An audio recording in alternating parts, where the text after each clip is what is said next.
Village নির্বাচনকে সামনে রেখে ৩৬ শান্তির বাজারে বিধানসভা কেন্দ্রে সাংগঠনিক শক্তি বাড়ালো তিপ্রামথা। পৃথক পৃথক ৩টি যোগদান সভায় এদিন সিপিআইএম এবং বিজেপি ছেড়ে তিপ্রামথায় যোগ দিলেন ৩৬৬ জন ভোটার।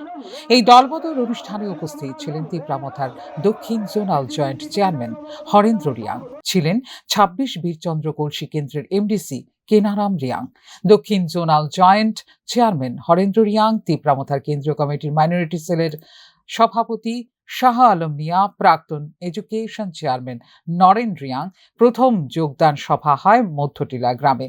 সেখানে ৪২ পরিবারের ১১০ জন ভোটার তিপ্রামথায় সামিল হন। একইভাবে রাজাপুরে ৬৩ পরিবারের ১৬৭ জন এবং চরণপাই পাড়ায় ২৮ পরিবারের ৮৯ জন ভোটার তিপ্রামথায় যোগদান করেন। দলীয় নেতৃত্ব নবাগতদের পতাকা হাতে দিয়ে বরণ করে নেন।